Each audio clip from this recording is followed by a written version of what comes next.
नमस्कार साथियों, आज फिर से हम एक बार आईसीएस की ऑनलाइन यूट्यूब क्लास में आप सभी का स्वागत है।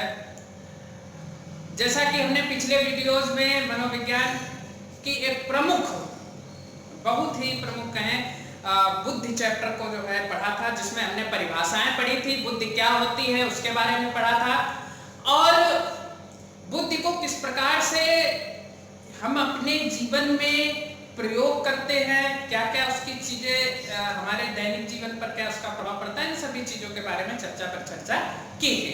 आज हम उसी का पार्ट 2 लेकर के आए हैं। पार्ट 2 का मतलब है उसके थोड़ा आगे और बढ़ते हैं, और क्योंकि बुद्धि एक वृहत स्तर का जो है चैप्टर होता है, पढ़ाने को तो बहुत ही एक दिन में भी मैं पढ़ा सकता हूँ, और लेकिन जितना बढ़िया आप पढ़ना चाहते हैं उतना ही बढ़िया हम पढ़ाना भी चाहते हैं। तो इसलिए मन से पढ़ते रहिए और आईसीएस हरदोई के इस चैनल को सब्सक्राइब करिए, शेयर जरूर करिएगा और लाइक भी करिएगा, ठीक है। और कुछ ना समझ में आए तो कमेंट भी करिएगा। चलिए, समय ना समाप्त करते हुए जल्दी से जल्दी हम लोग आगे पार्ट 2 स्टार्ट करते हैं बुद्धि का।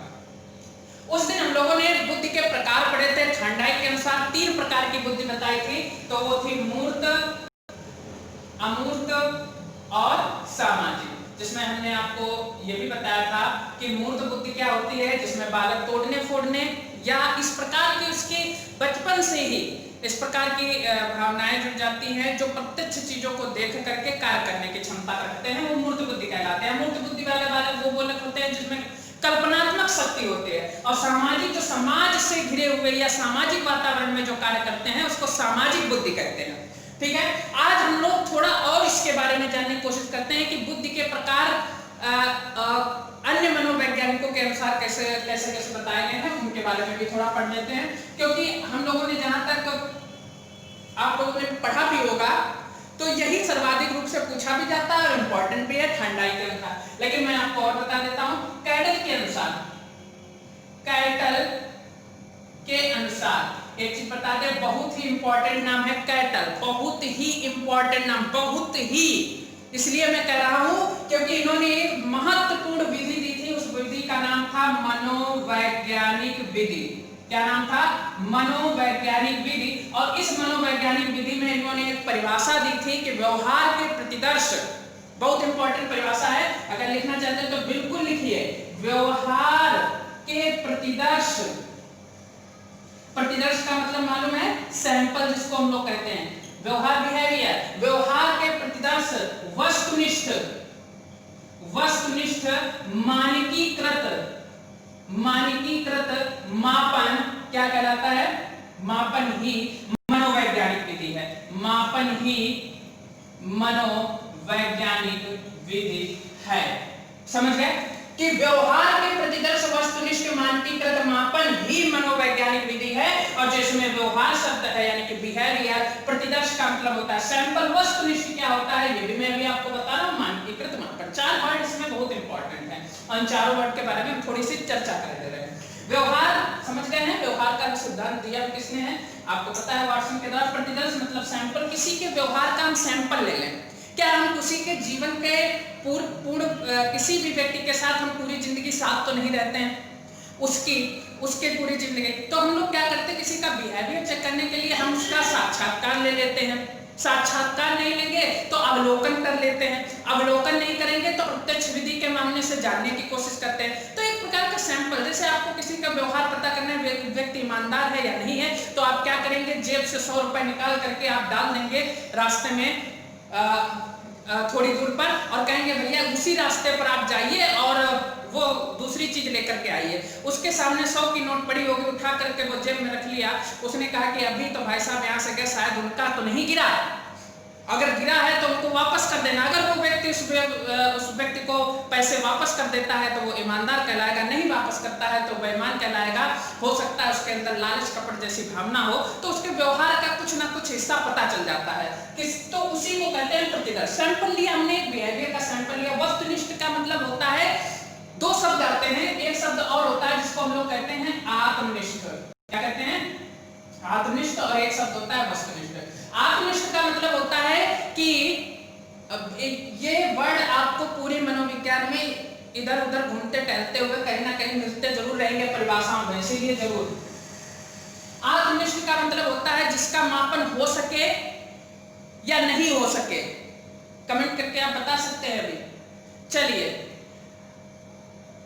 आत्मनिष्ठ और वस्तुनिष्ठ में एक अंतर जरूर होता है, बहुत छोटा सा अंतर, उसके बारे में जानते रहिए। वस्तुनिष्ठ का मतलब होता है जिसमें सत्यता होती है, जिसको परिवर्तित नहीं किया जा सकता है। और आत्मनिष्ठ को हम लोग अपने अनुसार स्वयं भी चेंज भी कर सकते हैं।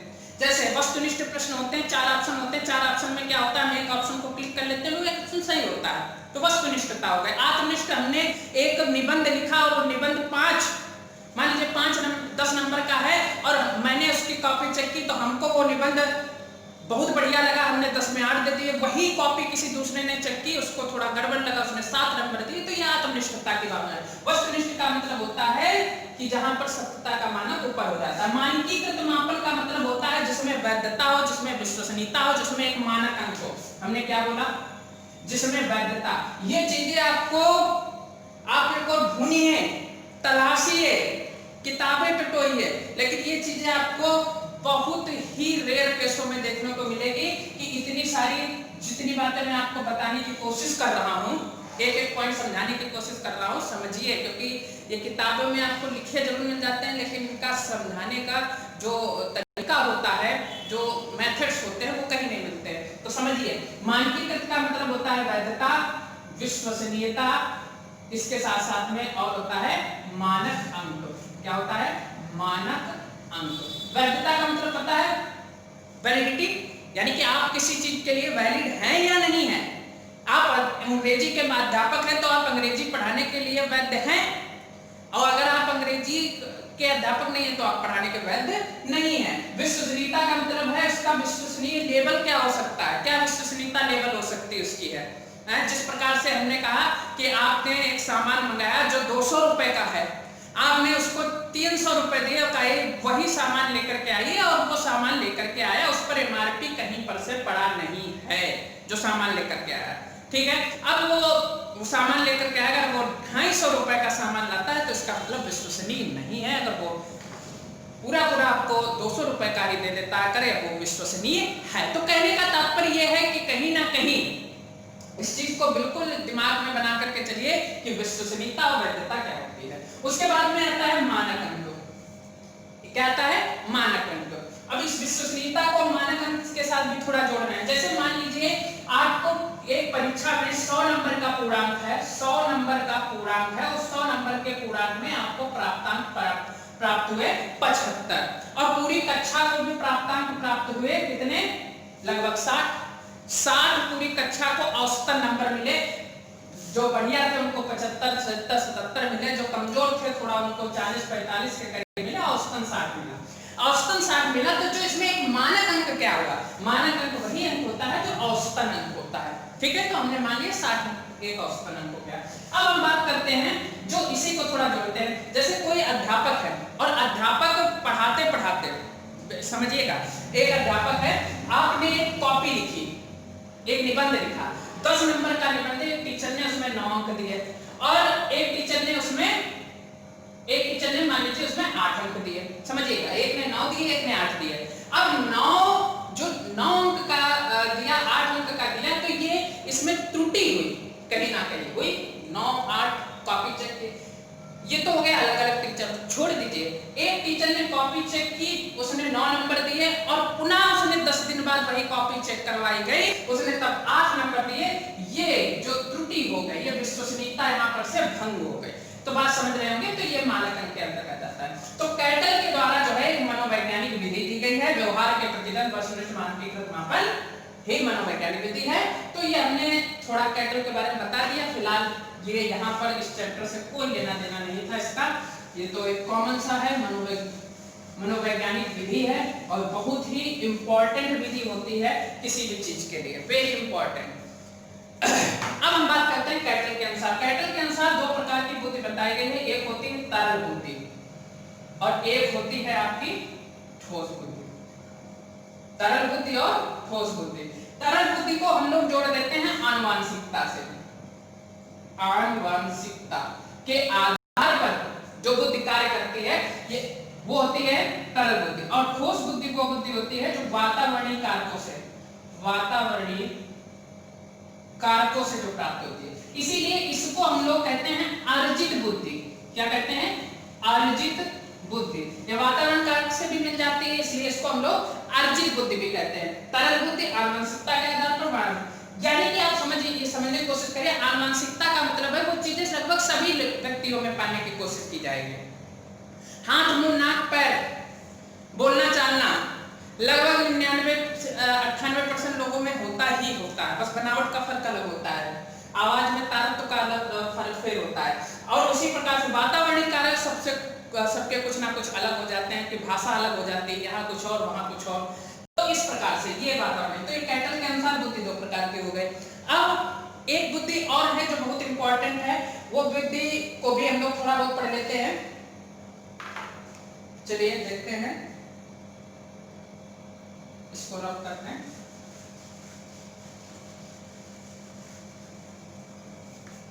देखिए, बुद्ध एक नाम जो है वो फिलहाल इतना ज्यादा परीक्षाओं में तो नहीं पूछा गया है, लेकिन हम पढ़ाने की कोशिश करते हैं। नाम इनका है स्टोडार्ड। स्टोडार्ड नाम है, कहीं पर स्टोडार्ड भी लिखा है, स्टोडार्ड भी कहते हैं। इन्होंने 6 प्रकार की बताए हैं, 6 प्रकार। वैसे तो 7 प्रकार की होती हैं, लेकिन एक जो इन्होंने अंतिम वाला दिया है वो सामाजिक मूल्य को उन्होंने उसी में ऐड कर दिया है। तो मुख्यतः 6 प्रकार की होती हैं, 6 प्रकार की इन्होंने भी बुद्धियां बताई। क्वेश्चन पूछा जो जाता है वो यही पूछा जाता है कितने प्रकार की होती हैं, तो प्रकार आपके कितने हो जाएंगे? 6 हो जाएंगे। ठीक है, तो इस चीज को भी आपको ध्यान में रखना है कि स्टोडार्ड के द्वारा भी पूछा गया है तो बुद्धि कितने प्रकार की होती है, तो 6 प्रकार की होती है। इसको बिल्कुल ध्यान में रखिए। इसमें कौन कौन सी होती है? एक तो आपकी हो जाती है कठिनता, लिखने की कोशिश करिए। एक आपकी हो जाती है कठिनता, जटिलता, इन सारी चीजों, सामाजिक मूल्य, नैतिकता, तो यही छोटी छोटी चीजें होती हैं, वो इसी में इंक्लूड हो जाती है स्टोडार्ड के द्वारा। अब हम बात करते हैं बुद्धि के सिद्धांत पर। महा मोस्ट इंपॉर्टेंट चीजें हैं बुद्धि के सिद्धांत।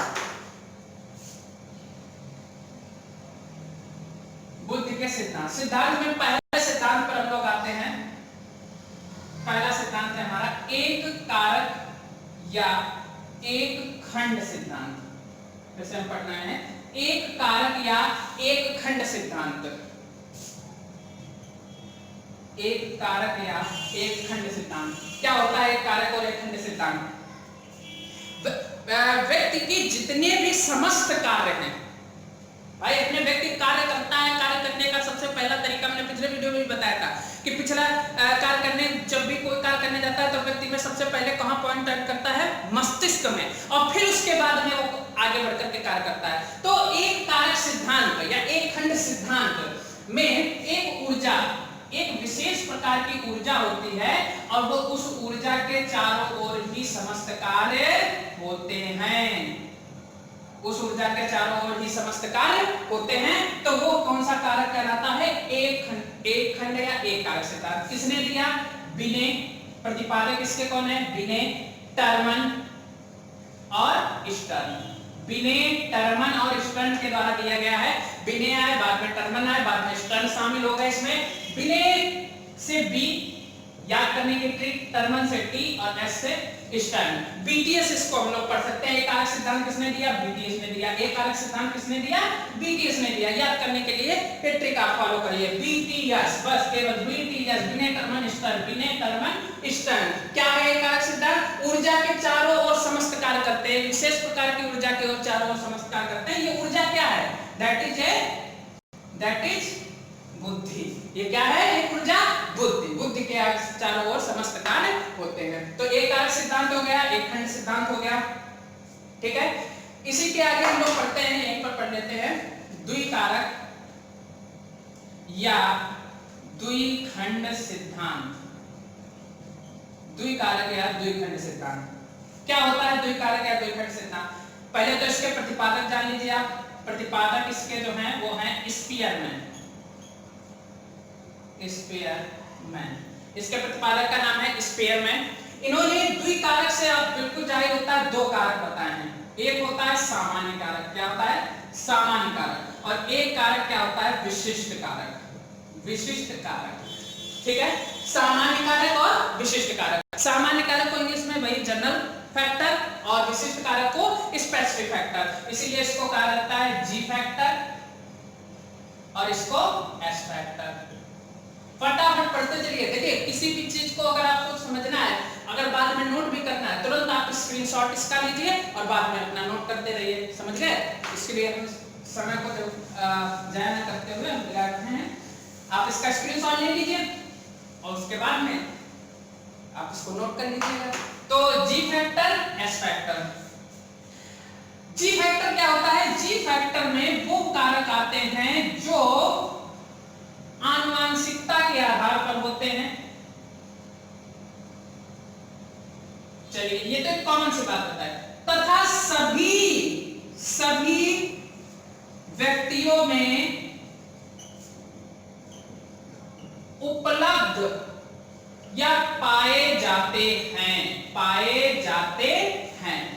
आनुवंशिकता के आधार पर या सभी व्यक्तियों में उपलब्ध या पाए जाते हैं, ये कॉमन फैक्टर्स होते हैं, एक प्रकार से लगभग सभी में पाए जाते हैं। और जो एस फैक्टर होते हैं, क्या होते हैं?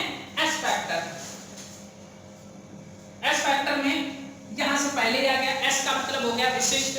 तो जब विशिष्ट शब्द पहले ही जुड़ गया है, इसका तात्पर्य ही हो गया कि कुछ विशेष, यानी कि जो विशेष कार्यों में निपुण होते हैं, विशेष कार्यों में निपुणता हासिल करते हैं या सीखते हैं। जैसे एक इलेक्ट्रीशियन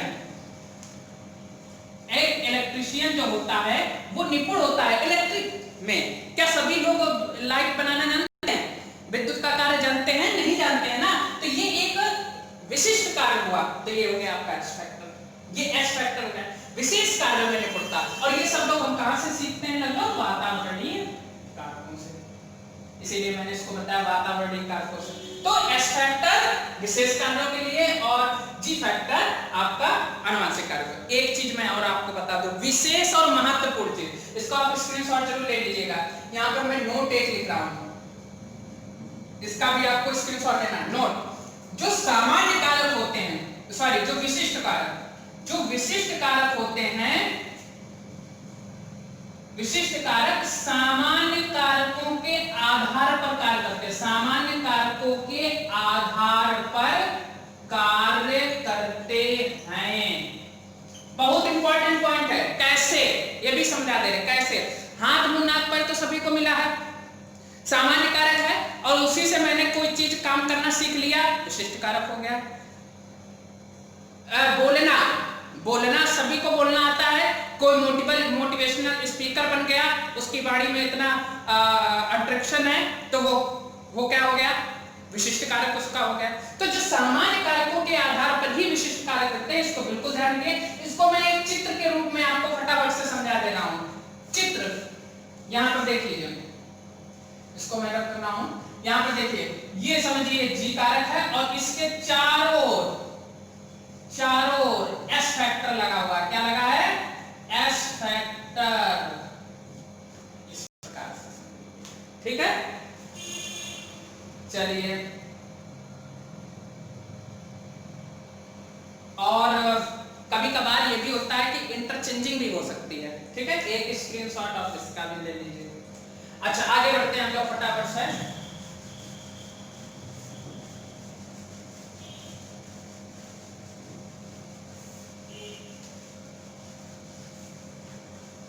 अगला कारक या हम सिद्धांत कहेंगे इसको, तीसरा सिद्धांत। इसको हम लोग कहते हैं त्रिकारक सिद्धांत। क्या कहते हैं? त्रिकारक या त्रिखंड सिद्धांत। त्रिकारक या त्रिखंड सिद्धांत। क्या है त्रिकारक और त्रिखंड सिद्धांत? किसके द्वारा दिया गया है? सर्वप्रथम सिद्धांत में आपको ये जरूर पता होना चाहिए किसके द्वारा दिया गया है। एक कारक सिद्धांत किसके द्वारा दिया गया? बीटीएस। बिल्कुल ऐसे ही याद करिए। एक कारक सिद्धांत बीटीएस, द्विकारक सिद्धांत स्पीयरमैन, त्रिकारक सिद्धांत भी किसके द्वारा दिया गया है? स्पीयरमैन। अच्छा, इसमें दो कारक तो वही हो गए। पहला कारक वही जो पुराना था, जी, दूसरा कारक एस, तीसरा कारक जी। अब कहिए सर ये आपने क्या किया? फिर आपने जी लिख दिया, एक तो जी लिखा था, बार बार जी क्यों लिख दिया? इस जी का मतलब था जनरल, सामान्य। इस जी का मतलब है ग्रुप, समूह कारक। क्या है नाम इसका? समूह कारक। तो तीन कारक आपके हो गए, पहला कारक जी कारक, दूसरा एस कारक, तीसरा समूह कारक। तो तीसरा आपका जो इसमें त्रि कारक में जो आपका नया आया है उसका नाम क्या है? समूह कारक सिद्धांत। अच्छा, समूह कारक की विशेषता क्या होता है? समूह कारक एक लाइन में, बिल्कुल बिल्कुल एक लाइन में लिखिए, क्या होता है समूह कारक? समूह कारक सिद्धांत, समूह कारक सिद्धांत सामान्य तथा विशिष्ट कारक सिद्धांत का समन्वय होता है। विशिष्ट कारक का समन्वय होता है। इसका मतलब समझ गए? दोनों कारकों से मिलकर के ही समूह कारक बना है। जी कारक से और एस कारक से मिलकर क्या बना है? एक और जी कारक बना है। जी कारक मतलब समूह कारक, भ्रमित मत होना। जी कारक सामान्य कारक, जनरल फैक्टर, एस कारक स्पेसिफिक फैक्टर, विशिष्ट कारक, और ये वाला जी कारक समूह कारक। इसीलिए इसको अलग कर दिया गया, इसीलिए इसको किसमें डाल दिया गया? त्रिकारक और त्रिखंड सिद्धांत में। समझ जाइए, जी कारक सिद्धांत जो है, समूह कारक सिद्धांत जो है, वो सामान्य और विशिष्ट कारकों के समन्वय के द्वारा या उन्हीं के द्वारा संयोजन से होता है। बिल्कुल इसको रख लीजिए। त्रिकारक सिद्धांत किसके द्वारा दिया गया? स्पीयरमैन के द्वारा दिया गया। तीन कारक होते हैं, जी कारक, एस कारक एंड जी कारक। आपने जीएसटी सुना तो आप जीएसटी बदल दीजिए। अब आप क्या पढ़ेंगे? जीएसजी। क्या पढ़ेंगे? जीएसटी। बिल्कुल स्क्रीनशॉट एक इसका तुरंत। उसके बाद में हम लोग आगे बढ़ते हैं। अगला सिद्धांत, अगला सिद्धांत आता है, सिद्धांत के नाम पर भी एक सिद्धांत है जो आप पढ़ चुके हैं, लेकिन मैं आपको जरूर बताऊंगा इसके बारे में, क्योंकि ये सिद्धांत के अंतर्गत ही आता है।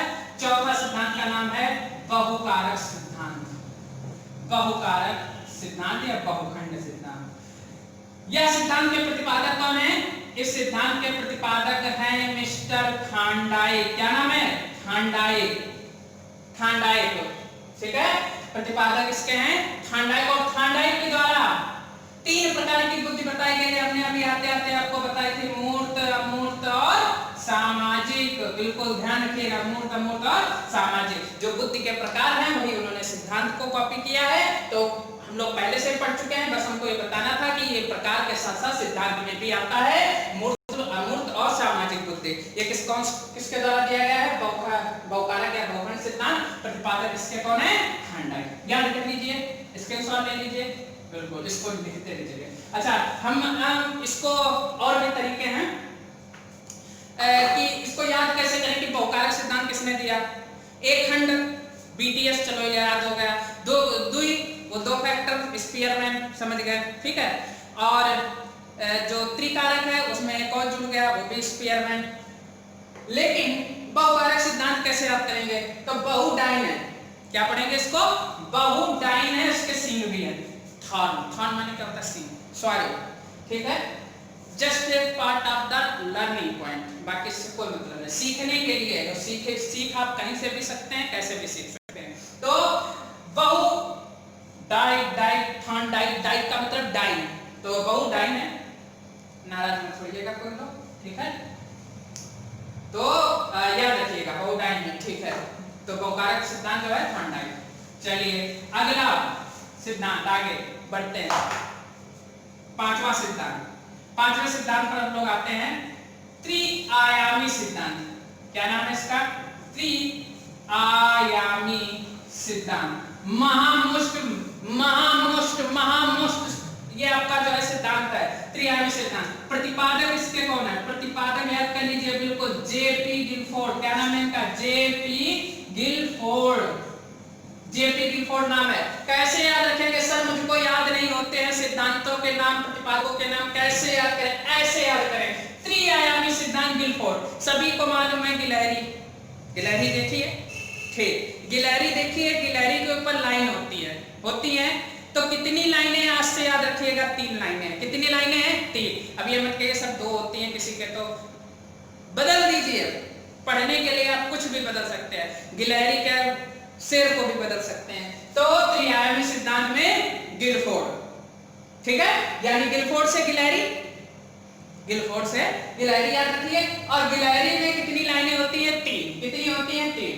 ठीक, ध्यान रखिएगा। तो जेपी गिलफोर्ड के द्वारा त्रिआयामी सिद्धांत दिया। क्या है यह सिद्धांत? इस सिद्धांत में जेपी गिलफोर्ड और उनके साथियों ने मिलकर के तीन जो है नियम बताए, 3 चीजें बताई हैं और उन 3 चीजों के आधार पर उन्होंने 3 डायमेंशनल का, आप लोग समझते हैं जैसे एक कमरा होता है, इसमें एक लंबाई होती है, ऊंचाई होती है, चौड़ाई होती है, उसी प्रकार से। तो इसमें इन्होंने बुद्धि के मतलब बुद्धि में इस प्रकार का 3 डायमेंशनल, उन्होंने कहा 3 डायमेंशनल है और इसमें कई प्रकार के कारक जुड़े हुए हैं। वो कारक एक दूसरे से मिले जुले हैं। मिले जुले का मतलब है जुड़े हुए हैं। कोई 2 कारक मिलकर के एक कार्य कर देता है व्यक्ति का, कोई 2 कारक मिलकर के एक कार्य कर देता है। इसको हम अभी आपको समझा रहे हैं और समझने की कोशिश करिएगा। तो जेपी गिलफोर्ड, अब पहला देखिए, इसमें 3 भागों में मैंने आपको बताया। सबसे पहले है संक्रिया, दूसरा है विषय वस्तु। विषय वस्तु बहुत इंपॉर्टेंट है, याद करते रहिए। संक्रिया, विषय वस्तु, और तीसरा आपका है उत्पाद। क्या है? उत्पाद। संक्रिया, विषय वस्तु, उत्पाद, ठीक है।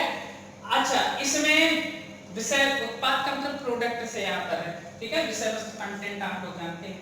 और तो इसको संक्रिया को उन्होंने कितने भागों में विभाजित किया है? 5 भागों में।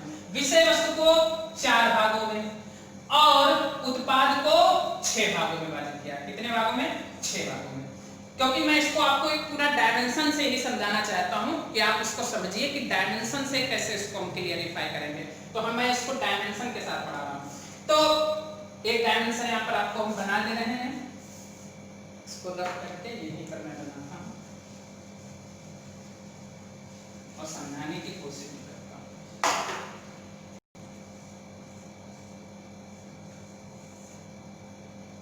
सबने पढ़ा है त्रिआयामी सिद्धांत, लेकिन होता क्या है नहीं पता, दिखता कैसा है नहीं पता। थोड़ा सा चित्र हमारी इतनी कला अच्छी नहीं है,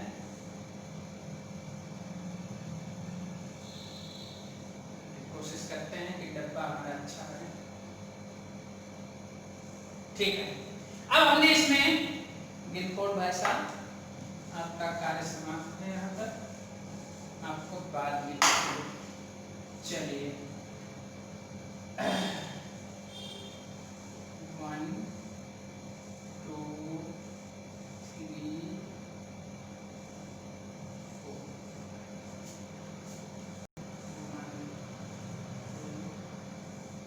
4 इसी प्रकार से चित्र है 1 2 3 4 5। देखिए 1 2 3 4 5, समझ गए? ये किससे संबंधित है? 5 चीजें संक्रिया से, ठीक। उसके बाद में 1 2 3 4 5 6 किससे संबंधित हो गया? उत्पाद से। और 1 2 3 4 किससे संबंधित हो गया? विषय वस्तु से। अब मैं समझा भी दूंगा ये क्या सर आप पढ़ा रहे हैं, इस क्या ये बुद्धि में कहां पर ये जाला बना होता है? ये जाले है, बुद्धि एक जाल है और इसी जाल में बहुत सारी क्रियाएं होती हैं, फंसते भी लोग हैं। चलिए अब यहाँ पर हम लोग पढ़ते हैं क्या उत्पाद में कौन कौन से 6 होते हैं, विषय वस्तु में क्या क्या होता है, और आपके संक्रिया में कौन कौन चीजें पाई जाती हैं। तो संक्रिया में सबसे पहले होता है संज्ञान। क्या होता है? संज्ञान। फिर आपकी यही संज्ञान आपकी कहाँ जाती है? स्मृति में। दूसरा क्या हुआ? स्मृति। संज्ञान हुआ, स्मृति हुई। मैं इसको यहाँ पर बड़ा बड़ा लिखने दे रहा हूँ आप लोग ताकि नोट भी कर सके बाद में, और यहीं पर लिखना है आपको, ठीक है, समझने के लिए। यहाँ पर मैं थोड़ा बड़ा बड़ा लिख रहा हूँ, इधर से लिखा हूँ संज्ञान, ठीक। दूसरा वाला आपका हुआ स्मृति, पहला दूसरा हम इधर बढ़ाते चल रहे हैं।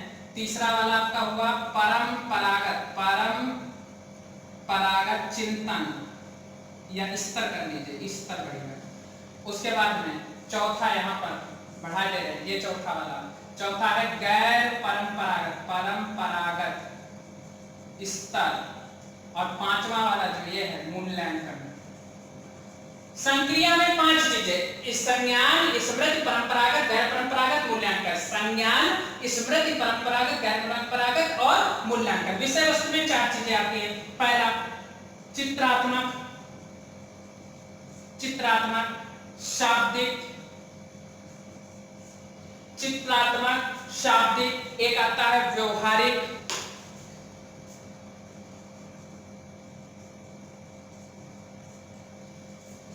और सांकेतिक।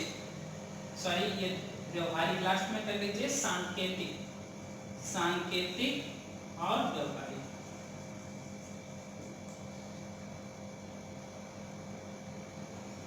अगर यहाँ पर ना दिख रहा हो तो मैं इधर भी लिख सकता हूँ व्यवहारिक। तो 1, 2, 3 और 4। उत्पाद में इकाई, वर्ग, प्रणाली,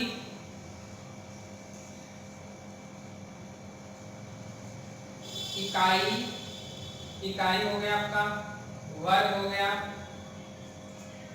प्रणाली, प्रत्यावर्तन,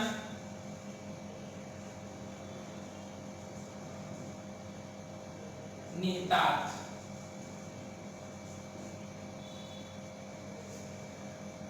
इकाई यहाँ पर यूनिट से लिया गया है। इकाई का तात्पर्य यूनिट से है और वर्ग का तात्पर्य आपका, वर्ग का मतलब स्क्वायर से, उससे नहीं है। वर्ग का मतलब क्लासेस, कितने प्रकार की क्लासेस होती हैं उससे मतलब है। वर्ग का तात्पर्य अन्य चीजों से बिल्कुल नहीं है। तो हम इसमें एक चीज और आपको देख रहे हैं, इकाई, वर्ग, प्रणाली। सॉरी, यहाँ पर एक चीज छूट गई, संबंध, संबंध प्रणाली। इकाई, वर्ग, संबंध, प्रणाली, प्रत्यावर्तन, निहितार्थ। और ये हो गया आपका संज्ञान, स्मृति, परंपरागत, गैर परंपरागत, मूल्यांकन, चित्रात्मक, शाब्दिक, सांकेतिक और व्यवहारिक। उत्पाद में 6 कारक। ये आपका उसमें हो गया संक्रिया में, ये संक्रिया में है। संक्रिया में आपके 5 कारक और विषय वस्तु में आपके 4 कारक। तो ये 5, 4 और 6 मिलकर के कुल कितने कारक हो गए? 120। 5 और 20 संगा 120 कारक कुल गिलफोर्ड ने बताया। बाद में ये 150 कारक हुए और वर्तमान में ये लिखते चलिए, वर्तमान में यह कारक 180 हो गए। कितने हो गए? 180 कारक वर्तमान में है, 180 कारक। ठीक है, तो ये चीज याद कर लीजिए। त्रिआयामी सिद्धांत किसके द्वारा दिया गया है? जेपी गिलफोर्ड साहब के दिया गया है। कैसे याद करना है? गिलफोर्ड यानी गिलेरी, गिलेरी के ऊपर 3 लाइनें और उसके बाद इन्होंने 3 भागों में बांट किया। एक हो गया संक्रिया, दूसरा हो गया विषय वस्तु, तीसरा आपका हो गया उत्पाद। ठीक है, उत्पाद।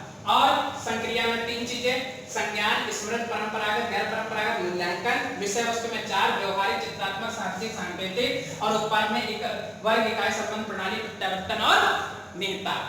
तो ये हो गया आपका त्रिआयामी सिद्धांत। मोस्ट इंपॉर्टेंट सिद्धांत था आपको, वो मैंने आपको बता दिया। अब हम अगले सिद्धांत पर बढ़ते हैं। तो आप चाहें तो इसका एक स्क्रीनशॉट ले लीजिए, भविष्य में बहुत काम आएगा, बहुत काम आएगा। ये छोटी छोटी चीजें जो होती हैं बहुत काम आती हैं।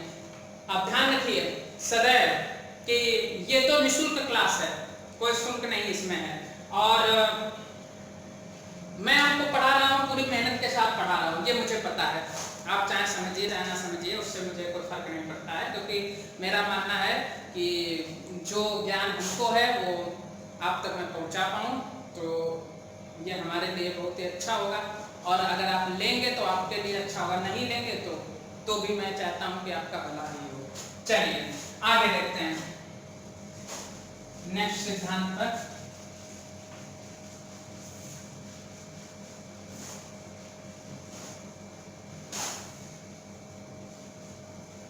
अगला सिद्धांत आपका है, अगले सिद्धांत पर हम लोग बात करते हैं। नेक्स्ट सिद्धांत समूह कारक सिद्धांत, वेरी इंपॉर्टेंट सिद्धांत है, समूह कारक सिद्धांत। सबसे पहले ये आप कह लीजिए, इसके प्रतिपादक कौन है? कौन है? थर्स्टन। तथा कैली, थर्स्टन तथा कैली इसके प्रतिपादक हैं। याद करने का तरीका कि सर, फिर वही बात, हमको याद नहीं होता है, समूह, कारक और थर्स्टन। एक आपने परिभाषा, वो एक कहानी आपने पढ़ी होगी कक्षा 6-7 में कि महाभारत में जब पांडव जंगल में होते हैं तो प्यास लगती है, और प्यास के लिए वो जो है तालाब के पास जाते हैं और वहाँ जो है उनसे प्रश्न पूछता है। ये कहानी सुनी होगी। और जो प्रश्न पूछता है वो सबसे पहले वहाँ पर सहदेव जाते हैं, नकुल जाते हैं, फिर अर्जुन जाते हैं, भीम जाते हैं, अंत में युधिष्ठिर जाते हैं और युधिष्ठिर पे प्रश्नों का उत्तर देते हैं। अपने भाई जो उनके मूर्छित पड़े होते हैं उनको जीवित करवा लेते हैं। तो कहने का तात्पर्य था, अगर युधिष्ठिर पहले ही चले जाते तो उनके भाई कभी मूर्छित ही नहीं होते। कहने का तात्पर्य था, सभी लोग समूह में जाते, एक साथ में जाते, तो प्यास जो उनको सबको लगी थी उनकी प्यास भी बुझ जाती और मूर्छित भी नहीं होना पड़ता। यही तो कहानी ट्रिक है। थर्स्ट माने होता है प्यास, समूह माने होता है, समूह का मतलब एक साथ में, तो समूह में प्यास बुझाए, समूह में प्यास बुझाए। ठीक, याद करने का तरीका थर्स्टन के द्वारा बताया गया है। प्राथमिक मानसिक योग्यताएं, प्राथमिक, इस सिद्धांत को भी कहा जाता है प्राथमिक मानसिक योग्यताएं। कितने प्रकार की प्राथमिक मानसिक योग्यताएं होती हैं? 7 प्रकार की प्राथमिक मानसिक योग्यताएं होती हैं। 7 प्रकार की, 7 टाइप्स की होती हैं। सभी को मैं आपको बताने जा रहा हूं। पहली होती है वाचिक व शाब्दिक, इसको हम लोग वर्बल बोलते हैं योग्यता। शब्दों, जिसमें शब्दों के बारे में जानकारी रखी जाए, शब्द है और शब्दों के बीच में जो क्रम है उनको पहचानने की योग्यता रखता है। तो इस प्रकार के बालक वही लेखक बनते हैं, कवि बनते हैं, वही सारी चीजें हैं। तो जो वाचिक और शाब्दिक योग्यता रखता है वो आपकी प्राथमिक मानसिक योग्यता यानी कि समूह कारक सिद्धांत में आ जाता है। दूसरी आपकी है संख्यात्मक। जैसे योग्यता का नाम है एबिलिटी टू न्यूमेरिक, तो इसमें क्या है, ये एबिलिटी टू व्हाट था, ये एबिलिटी टू आपका न्यूमेरिक हो गया। इसमें संख्यात्मक चीजों का, गणित से संबंधित गणितीय चीजों को पहचानने में, संख्यात्मक वैल्यूज का मान में, इन सारी चीजों की योग्यता रखता है, तो वो आपका हो जाएगा संख्यात्मक योग्यता। अगला आपका है स्थान संबंधी योग्यता। तीसरा यहाँ पर लिख रहे हैं स्थान संबंधी योग्यता। जैसे कि पायलट, नाविक, ये सभी लोग स्थान से संबंधित योग्यता रखते हैं। ये क्या करते हैं, एक स्थान से दूसरे स्थान पर जाते रहते हैं, तो ये एक प्रकार की स्थान संबंधी योग्यता रखते हैं। नाविक है, पायलट है, या कोई रिक्शा चालक, जो भी एक स्थान से दूसरे प्रकार का करता रहता है। शल्य चिकित्सक भी आता है इसी में। शल्य चिकित्सक का मतलब है पार्ट्स को इधर उधर करता है बॉडी की, तो वो भी इसी के अंतर्गत आ जाता है। अगला प्रत्यक्ष योग्यता। क्या है? प्रत्यक्ष योग्यता। ये क्या है प्रत्यक्ष योग्यता? यानी कि जो सामने चीजें देखी गई हो, जो सामने से देख करके कार्य किए गए हो, वो प्रत्यक्ष योग्यता से कहलाते हैं। मैंने वो चीज देखी, वही कार्य मैंने कर दिया, प्रत्यक्ष योग्यता। मैंने किसी को पढ़ाते हुए देखा और वैसे ही पढ़ा दिया, प्रत्यक्ष योग्यता। बहुत लोग ये करते हैं, ठीक है, तो प्रत्यक्ष योग्यता के अंतर्गत आ जाता है। अगला पांचवा क्या आ गया? शब्द प्रवाह योग्यता। शब्द प्रवाह योग्यता बहुत बढ़िया है। जैसे मैंने अभी आपको मोटिवेशनल स्पीकर के बारे में कहा था, तो जो शब्द प्रवाह है, शब्दों का जिसको अच्छा तालमेल हो, ज्ञान हो, नॉलेज हो, वो सब शब्द प्रवाह में आते हैं। शब्द प्रवाह वाला जो व्यक्ति होता है वो अच्छी भाषा में, अच्छे तारतम्य में, अच्छे क्रम में बोलने की कोशिश करता है। अगर इस प्रकार की योग्यता रखता है तो वो आगे चल के नेता बन जाता है। क्या बन जाता है? नेता बन जाता है, अध्यापक भी बनते हैं। शब्द प्रवाह योग्यता के अंतर्गत वो चीजें आती हैं। अगला है स्मृति योग्यता। 6वां नंबर है स्मृति योग्यता, यानी कि जो चीज आपको स्टोर करने या याददाश्त में रखने के लिए, या आप जितनी जल्दी आप उस कार्य को कर पाते हैं, वो स्मृति में योग्यता में आता है। और लास्ट है आपकी तार्किक योग्यता। तार्किक, तर्क शक्ति करना। तो जो तर्क आप करते हैं उसको अगर आप रखते हैं तो तार्किक होता है। तो थर्स्टन के द्वारा 7 प्रकार की योग्यता: वाचिक और शाब्दिक योग्यता, संख्यात्मक योग्यता, स्थान संबंधी योग्यता, प्रत्यक्ष योग्यता और शब्द प्रवाह योग्यता, स्मृति योग्यता और तार्किक योग्यता। तो 7 प्रकार की योग्यताओं के बारे में हम लोगों ने आज पढ़ा समूह कारक सिद्धांत में, जिसमें थर्स्टन और कैली के द्वारा बताया गया है कि वाचिक, संख्यात्मक, स्थान, प्रत्यक्ष, शब्द, स्मृति, तार्किक, ये 7 प्रकार की योग्यताएं होती हैं। उसके बाद में हम लोग जानते हैं कि कैली का नाम दिया है। कैली भी इनको भी पढ़ना है। कैली ने 7 के साथ साथ 2 और योग्यताएं बता दी थी। एक योग्यता थी एबिलिटी टू अंडरस्टैंड और दूसरी थी एबिलिटी टू एक्सपीरियंस, यानी कि एक हो गया अनुभव योग्यता और दूसरी आपकी हो गई समझने की योग्यता। समझने की योग्यता, ये 2 योग्यताएं कैली के द्वारा बढ़ा दी गई। तो जब भी पूछा जाए कैली के द्वारा प्राथमिक मानसिक योग्यता या समूह कारक सिद्धांत में कितने प्रकार की योग्यता बताई गई है, तो वो 9 प्रकार की बताई गई हैं। और जब आपसे पूछ दिया जाए थर्स्टन के द्वारा कितने प्रकार की योग्यता बताई गई हैं, तो 7 प्रकार की योग्यता बताई गई हैं। तो ये ध्यान रखना, कभी भी ये मत समझना कि थर्स्टन और कैली एक साथ लिखे हुए हैं तो इन्होंने भी 7 बताए, उन्होंने भी 7 बताए। कोई जरूरी नहीं कि है कि 2 व्यक्ति साथ में बैठ करके खाना खाएं तो वो भी 4 रोटी खाएं, वो भी 4 रोटी खाएं, तो हो सकता है कोई 6 भी खा सकता है। तो इसी के साथ साथ ये इन्होंने 7 हो गई, इनके द्वारा 2 और जोड़ दी गई। अनुभव की योग्यता, ability to experience, ability to understand, Kelly के द्वारा 9 हो गए। तो ये आपका हो गया बुद्धि का सिद्धांत, समूह कारक सिद्धांत। फटाफट से आप इसका एक स्क्रीनशॉट लीजिए। चलिए आगे बढ़ते हैं। अगला सिद्धांत है आपका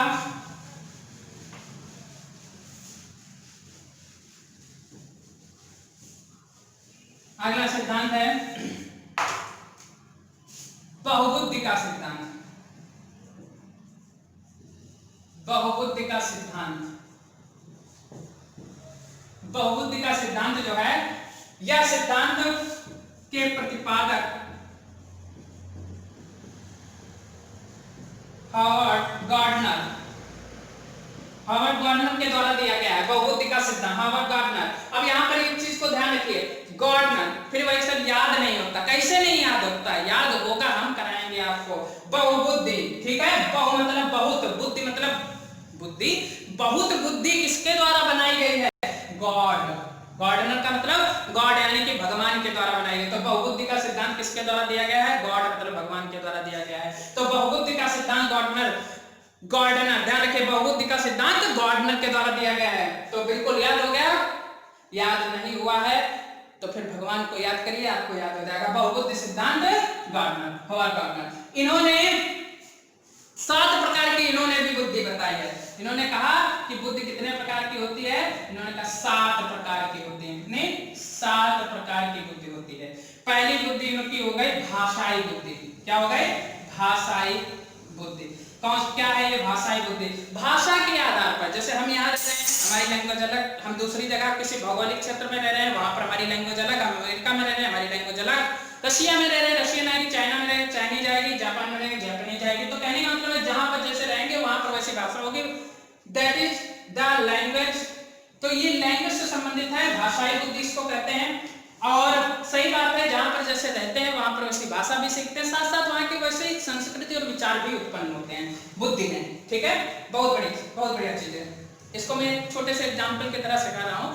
गुजरात में अगर आप पूछिए कि आपको कौन चीज खाने में अच्छी लगती है, तो वहां पर सबसे ज्यादा लोग कहेंगे हमको ढोकला पसंद है। और अगर हरदोई में पूछ दीजिए कि ढोकला आपको पसंद है, तो यहाँ पर नहीं कहेंगे, यहाँ पर कहेंगे समोसा बहुत पसंद है हमको। अगर आप तमिलनाडु में लेकर जाइए कि आपको समोसा पसंद है, तो वहां नहीं कहेंगे, वहां कहेंगे हमको इडली और सांभर बहुत पसंद है। अगर आप थोड़ा और बढ़ते हैं पूर्व की ओर, तो आप कहेंगे पश्चिम बंगाल के साइड में चले जाए कि आपको क्या पसंद है, तो आप कहेंगे हमको शुत्तो पसंद है। क्या पसंद है? शुत्तो।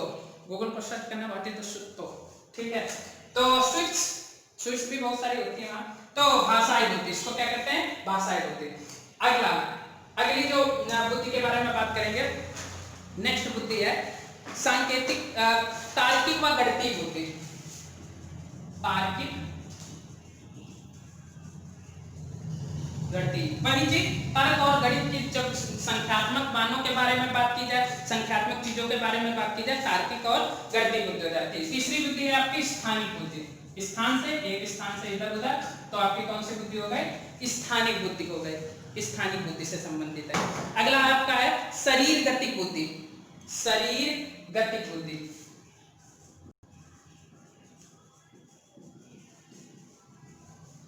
शरीर गतिक बुद्धि। देखिए इन सबको आप कह सकते हैं कि सर बड़ा कंफ्यूजन हो जाएगा कि इतनी सारी बुद्धियों को हम याद कैसे रखें, तो उसका एक बस सिंपल सी ट्रिक आपको बता देना, उसको बस याद रखिएगा हमेशा और कभी नहीं भूलेंगे। क्या है वो? स्थानीय भाषा शरीर में तार्किक संगीत को आत्मा से परस्पर जोड़े रहती है। क्या है? स्थानीय भाषा, स्थानीय भाषा शरीर को, स्थानीय भाषा शरीर को तार्किक संगीत के साथ, संगीत को आत्मा के साथ परस्पर जोड़े रहती है। कहेंगे सर इसे वाक्य देखिए कितना लंबा हो गया, तो भाई याद करने का तरीका देखो है। तो स्थानीय भाषा शरीर, याद कीजिए भाषा कैसी होती है? स्थानीय होती है। शरीर का मतलब हो गया शरीर के बारे में बताया गया, को तार्किक संगीत को आत्मा और संगीत को कहा जाता है feel your soul, feel in your soul, अपनी आत्मा में महसूस करो संगीत को। तो तार्किक संगीत को आत्मा में परस्पर जोड़े रहते हैं। स्थानीय भाषा और शरीर को, स्थानीय भाषा शरीर को तार्किक संगीत और आत्मा को परस्पर जोड़े रहते हैं। स्थानीय से स्थानीय बुद्धि, भाषा से भाषाई बुद्धि, शरीर से शरीर गतिक बुद्धि, तार्किक से तार्किक गणितीय बुद्धि, संगीत से very most important, very most important है आपका संगीत बुद्धि। संगीत बुद्धि याद कर लीजिए, कई बार सीटेट के एग्जाम में आया है संगीत बुद्धि, यूपी टेट में भी पूछा जाएगा। संगीत बुद्धि क्या होता है? लिंग विभेदीकरण में ये सबसे ज्यादा क्वेश्चन आता है, क्योंकि संगीत के मामले में लड़कियों की आवाज में जो तारतम्य होता है वो लड़कों की आवाज के अपेक्षा अधिक होता है, और उनमें जो लय भी होती है वो भी लड़कों की अपेक्षा अधिक होता है। यदि दो बालक समान रैंक के हैं और उसमें से स्कूल में से एक ऊपर के कंपटीशन के लिए एक ही को भेजना है, तो उसमें किसको प्रेफर करना चाहिए? तो वो प्रेफर करना चाहिए लड़की को, क्योंकि उसका तारतम्य तो अधिक होगा लड़के की अपेक्षा। तो संगीत बुद्धि में आता है। ये लिंग विभेदीकरण के अंदर भी के अंतर्गत भी क्वेश्चन पूछा जाता है। तो पांचवी बुद्धि हो गई संगीत बुद्धि। आत्मा, वैयक्तिक आत्म बुद्धि। छठा नंबर है वैयक्तिक आत्म बुद्धि। और सातवीं जो बुद्धि होती है उसको कहते हैं वैयक्तिक अन्य या परस्पर बुद्धि। परस्पर बुद्धि, इस परस्पर से। तो 7 प्रकार की बुद्धि हो गई। स्थानीय भाषा में शरीर को, स्थानीय भाषा में शरीर को तार्किक आत्मा के साथ में परस्पर जोड़े रहती है, परस्पर जोड़े रहती है। सिद्धांत किसने दिया? बहुबुद्धि। बहुबुद्धि किसने दी? गॉड ने। बहुबुद्धि किसने दी? गॉड ने। तो बहुबुद्धि का सिद्धांत गॉर्डन के द्वारा दिया गया। उन्होंने 7 प्रकार की बुद्धि बताई। स्थानीय भाषा में शरीर को तार्किक संगीत के साथ आत्मा के साथ परस्पर जोड़ देते हैं। बस याद रखिए, स्थानीय भाषा को शरीर को तार्किक संगीत को आत्मा को परस्पर जोड़े रहती है। बस याद हो गया, बहुबुद्धि का सिद्धांत कंप्लीट। ओके, चलिए स्क्रीनशॉट लीजिए, आगे बढ़ते हैं।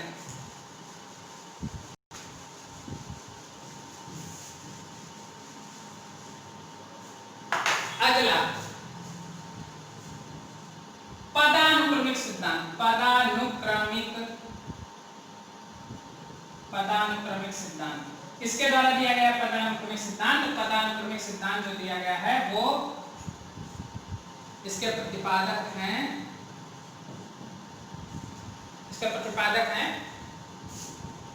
बर्ट तथा बर्नन, फिलिप बर्नन और बर्ट, सिर्फ बर्ट। तो बर्नन और बर्ट, अब कहते सर इसको कैसे याद रखेंगे? इसको भी याद करने का तरीका है। बर्ट, कोई भी चीज हम खाते हैं तो उसको बांटिए, बिल बांट के खाइए, पकाइए, बर्न कीजिए उसको, और अनुक्रम मतलब सभी को एक एक। अगर 5 चीजें हैं तो एक एक खाओ। ये नहीं कि 5 पकौड़े रखे हैं तो कह दो नहीं हम 2 खाएंगे और आधे लोग मिले नहीं, बिल्कुल अनुक्रम में खाइए। तो पदानुक्रमिक, तो कोई भी चीज है उसको बिल बांट करके, तली भुनी मतलब बर्न, पका करके खाइए, कच्चा भोजन नहीं, पका करके खाइए, बिल बांट कर खाइए, अनुक्रम में खाइए। ठीक है, तो पदानुक्रमिक का सिद्धांत। इसमें इन्होंने क्या बताया है, इसमें जो स्पेयरमैन का सामान्य कारक है, वो सामान्य कारक जो है वो एक पिरामिड की तरह कार्य करते हैं। कैसे कार्य करते हैं, एक पिरामिड की तरह कार्य करते हैं, बिल्कुल एक पिरामिड की तरह। ऐसे ये ध्यान रखिएगा, पिरामिड की तरह कार्य करते हैं सामान्य कारक स्पेयरमैन का। तो बस इसको ध्यान रखिए, पदानुक्रमिक सिद्धांत। ये किसका सिद्धांत, किसके द्वारा, बर्ट तथा बर्न के अनुसार दिया। अगला नेक्स्ट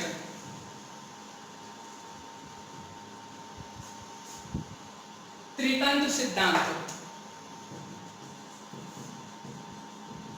त्रितंत्र सिद्धांत, त्रितंत्र सिद्धांत किसके द्वारा दिया गया है, प्रतिपादक पहले इसके देखिए।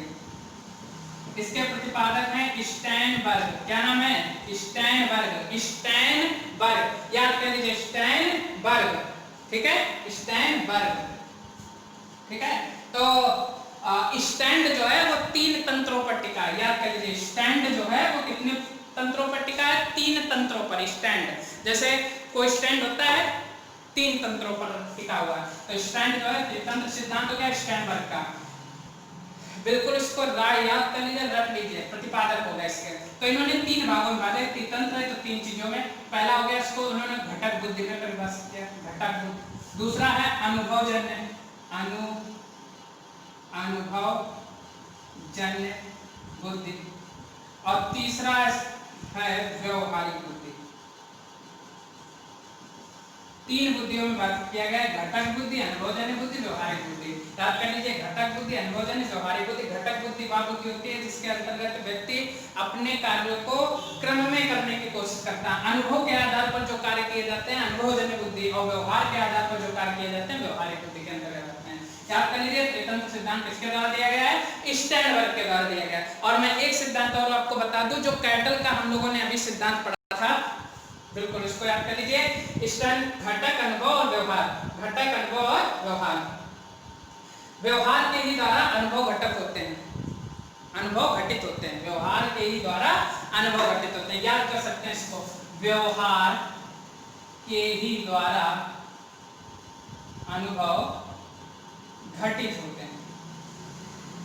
बस ये ट्रिक हो गई आपको, व्यवहार के ही द्वारा अनुभव घटित होते हैं, ठीक है, त्रितंत्र सिद्धांत। अगला एक आपका सिद्धांत है, लास्ट है, उसको भी बता दे रहा हूं। वो सिद्धांत का नाम है, यही अभी जो हमने इसको प्रकार के रूप में पढ़ा था, लगभग शायद 10वां है, द्रवीकृत घनीकृत, द्रवीकृत घनीकृत सिद्धांत। द्रवीकृत घनीकृत सिद्धांत किसके प्रतिपादक, RV Cattell. RV Cattell, RV Cattell के द्वारा द्रवीकृत घनीकृत सिद्धांत दिया गया है। और याद, फिर वही सब याद नहीं होता, कैसे नहीं याद होता है, कैटल का मतलब केतली। देखिए, द्रवीकृत को हम लोग इसमें दूसरे शब्दों में कहते हैं तरल, पीछे पढ़कर के आए हैं। घनीकृत का मतलब होता है ठोस, ठीक है, तो इसको हम लोग कहते हैं तरल ठोस का सिद्धांत।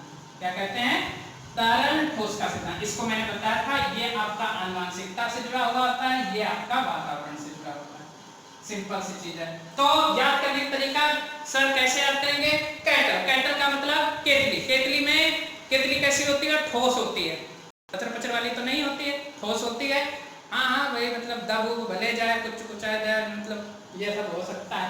तो कैटल, कैटल ठोस होती है, उसमें पदार्थ जो होता है वो क्या होता है, द्रव होता है। चाय होती है, पानी होती है, कॉफी होती है, कोई कोई लोग तो उसमें कोल्ड ड्रिंक भी रखते हैं, और कोई कोई लोग तो कुछ और भी रखते हैं, समझ गए होंगे, डामाडोल वाला। तो कैटल में तरल और ठोस चीज, कैटल कैसी होती है, ठोस होती है, तो ठोस कैटल में तरल चीज होती है, तो कैटल के द्वारा दिया गया, क्या हो गया, तरल ठोस का सिद्धांत। तो ये आपके आज के थे बुद्धि के सिद्धांत। हम लोगों ने बुद्धि के सिद्धांत पढ़े, कितने थे, लगभग 10-11 सिद्धांत हम लोगों ने पढ़े। जाना कैटल के बारे में थोड़ा जाना कि क्या इन्होंने बताया, मनोवैज्ञानिक विधि को भी पढ़ा। देखिए, बुद्धि का दूसरा पार्ट है, हम लोग आगे पढ़ेंगे बुद्धि के तीसरे पार्ट में, उसमें आएगा परीक्षण, वेरी इंपॉर्टेंट, बहुत ही बढ़िया, बहुत ही बेहतरीन ट्रिकों के साथ मैं आपको पढ़ाऊंगा। उम्मीद करते हैं आज आपको वीडियो पसंद आया होगा। पसंद आया है तो बिल्कुल पसंद के लिए लाइक दबाएं, शेयर करें, ज़्यादा से ज़्यादा शेयर करें अपने फेसबुक पर, अपने जो भी आपका ग्रुप्स हो उन पर शेयर करिए धनाधन। और चैनल को सब्सक्राइब करें, कमेंट करिए, कमेंट जरूर करिए। और अगर आपको वीडियो अच्छा लगा हो और जो चीज़ समझ में नहीं आया उसके बारे में बताइए। ठीक है, बहुत बहुत धन्यवाद। स्वस्थ रहिए, मस्त रहिए, व्यस्त रहिए और उम्मीद करते हैं कि आप जल्दी सफलता प्राप्त करें। और यूपी टेट की जो दिसंबर की आपकी पूरी रणनीति है वो अगले वीडियो में जरूर बताई जाएगी कि क्या है क्या नहीं है। तब तक के लिए नमस्कार साथियों, धन्यवाद।